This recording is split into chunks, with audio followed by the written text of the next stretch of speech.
14th century parable tells the story of a really hungry and thirsty donkey that stumbles across a bucket of hay and some water. Bewildered, the donkey stares at both and can't quite decide which to have first, the water or the hay. Time passes, the donkey still can't decide. Eventually, the poor donkey dies from chronic thirst and starvation.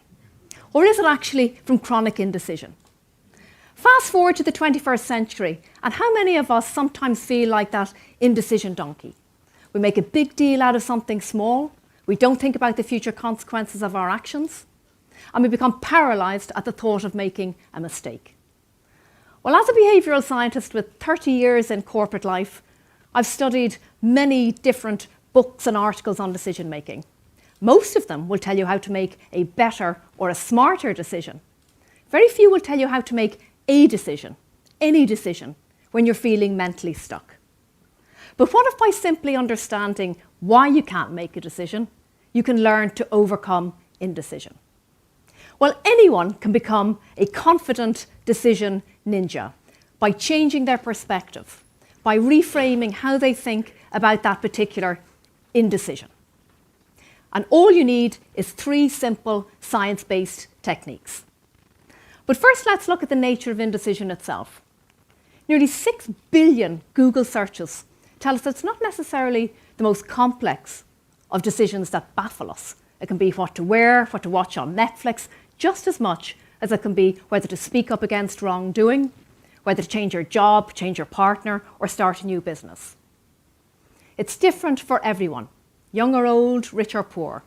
My 82-year-old mother finds things more difficult than I do, and sometimes vice versa. But what is absolutely consistent across humankind is that crippling fear of anxiety and making the wrong mistake, and that craving for certainty. Everybody feels this at some stage. In fact, some of you may feel it now. Raise your hand if you're currently grappling with a decision of any kind. Oh, I see quite a few. A pocket of indecision about indecision over there, perhaps? Well, hold that idea and that decision in your mind. It's understandable that this can feel overwhelming, because at the end of the day, there's a weight of expectation that you place upon yourself. After all, scientists say that you make at least 35,000 decisions every day. 95% of those are made unconsciously. And then there's also the weight of expectation that other people have about you, as a parent or as an expert in your field. People expect you to have the answer to everything. And in business, it's often the most confident and decisive leaders that get recruited, rewarded, and recognised. As consumers, we pay billions every year for expert judgment and advice. It may feel safer to be indecisive and not make a call, but it really does carry consequences, whether it's financial, ethical, or social. But the good news is that once you understand why you get into this mental maze of indecision, it's easier to navigate a way out. And it can be any host of different reasons. You may simply not have a strong preference for Rome or Paris on your holiday, or to hire Betty or Benny. You may feel that you've got too much choice, or what's worse, too little choice. You may have so much time that you're languishing, or so much time that you're just panicking. You may feel under pressure. You feel morally conflicted. You feel everybody's watching you. All of these reasons affect your ability to prioritise. And then there's personality. You're a nice person. You want to keep everybody happy. And we all know how that story ends. And many people are proud. They want to make it the perfect decision. And equally, that causes just as many issues. Sometimes, like the indecision donkey, you are convinced that only one answer, either the water or the hay, is the perfect answer. And so when you're in this mental maze of indecision, what determines how long you stay there is actually 3 inner voices. The thought that this decision of mine, it's just too big, I can't deal with it. Or it's just so far in the future, I don't have to deal with it. Or even it's just too hard, I don't want to, or I'm not going to. So what do? Some people might say, walk the dog, sleep on it, use your intuition, phone a friend. But science will point to something else. something more effective, reframing. So what is reframing? Reframing is something that you do unconsciously all the time without even thinking about it. It is a psychological technique where you change your perception of a particular situation. For example, a problem is often reframed as a challenge. A challenge could be reframed as an opportunity. In your youth, a drunken text might even have been reframed as a learning experience. There are many of these reframes that people do all the time. And the logic is pretty clear. If you turn something upside down, inside out, and look at it differently, you gain perspective. You gain a distance from the particular situation and hence an opportunity to move forward.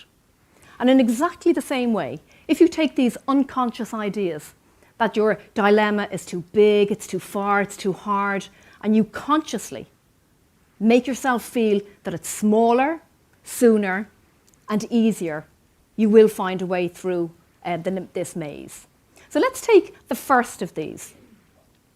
The idea that it's too big, what I call the proportional frame. Now, my niece is overworked and underpaid. It's her first job. And she has completely magnified out of all proportion this will I go or will I stay decision. So much so that she's avoiding the decision altogether and sitting on the fence. Now, I understand it, I really do. In my career, I had a job offer and I deliberated, delayed so long that they actually rescinded the offer and took it back. This is not a good place to be. So how can you adopt this way of thinking? Well, you reverse the thought. So you take something that's big and you make it feel smaller, just like anyone would do with any large, project. In effect, you mentally shrink the decision. So my ninja niece deconstructs the problem. Instead of thinking of the top 10 or 20 most important factors for consideration, just look at the top 3. And then critique that idealised outcome. Maybe this job isn't so perfect after all. Less autonomy, longer commute. And by deliberately finding the imperfections in something, you reduce the consequentiality and the magnitude of it in your mind, making it easier to deal with. And then, of course, a decision shared is always a decision shrunk. This shrinking strategy works for all kinds of decisions. In 1969, NASA put man on the moon. That was a huge decision. Or was it? The astronauts will actually tell you that it was a series of thousands of micro moments of indecision that eventually became decisions. And right across industry, we also see this. Researchers from UCLA and Cornell tested the effect of reframing on savings indecision. Is it really possible that telling a consumer to save $5 a day rather than $150 a month, which is of course the exact same thing, that really make a difference to people's behaviour? Well, it did by a factor of 4. 4 times as many consumers enrolled in this particular savings programme. Why? Because it's easier to think small about big decisions. And it's easier to think about days rather than months. And when thinking about days, even though it might be easier, it's not necessarily better, which leads us to the temporal frame. And again, this idea that the rewards are so far in the future that it's just too much for today's sacrifice. We all know we ought to save for retirement, scroll less, smoke less, network more and protect the planet. But we are short-term, present-oriented, impatient people. We want everything now. We live in a culture of now. Instant feedback, instant wealth, instant weight loss. And so we procrastinate. I'll solve that problem tomorrow. I'll think about it tomorrow. The only problem with that is, of course, that everyone's thinking about it tomorrow. Tomorrow's the busiest day of the year and it never gets done and you stay longer in that maze. So how do we shift this thinking, this reverse framing? Well, first of all, remember that idea that you have, that dilemma?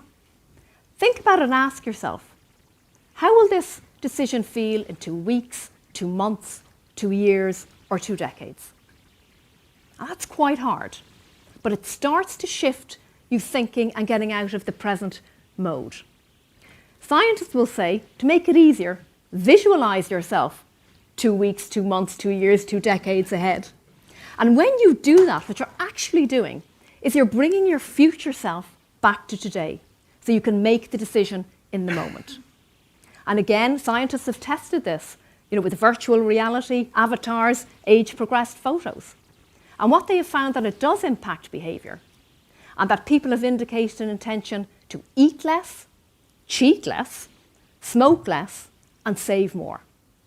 And we see this in sports. Professional golfers use the visualisation technique when they're facing a tricky shot, and they teach it in clinics. And in hospitals, therapists use it with patients undergoing rehabilitation programs when they're struggling to see their future selves. And organisations can use it with this very difficult will I speak up or bystand decision. In my own experimental research, I found that 92% of employees indicated a willingness to speak up. But when it came to it, only 99% took the first step. Companies make a mistake. They often make big appeals to corporate culture. Corporate culture is a long-term process. We are, of course, short-term, present-oriented, impatient people. They are better off trying to trigger employees in the moment to solve a problem today so that they visualise themselves helping a colleague or their company in the moment, rather than procrastinating. All of this is underpinned by emotion, which is, of course, the third frame. This idea that it's too hard. That idea that you're thinking of maybe the consequences you feel are too final. Maybe you feel they're irreversible and that the stakes are too high. And you fear this regret, humiliation and shame of making a mistake. I see this everywhere, from CEOs right across the spectrum. You see people burying their heads in the sand like the proverbial ostrich, afraid to make a decision, not making a strategic decision or a merger decision or an investment decision. So how do we reverse the frame? How do we make something hard easier? How do we make ourselves feel more comfortable making what we perceive as a risky decision? Well, we positively frame the decision. And let's be very clear, a negative decision will never be positive. A redundancy or an end-of-life care decision will never be positive. This is about changing your perception of that particular decision. So let's look to one of Google's most popular searches, which is, will I break up with my partner? And even the framing of that question feels quite binary, break up or don't break up. And that can be a mistake. So rather than looking at things in a binary way, either or, expand optionality. Think about all the alternatives that you may have. Now, Simon and Garfunkel will have you believe that there are 50 ways to leave your lover. I'm not recommending that. I suggest perhaps 2 or 3.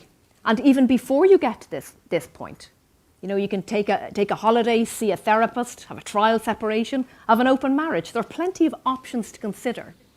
But the point of doing this and having more options is that you reduce the sense of fear, finality and foreboding when you're afraid to make that particular decision.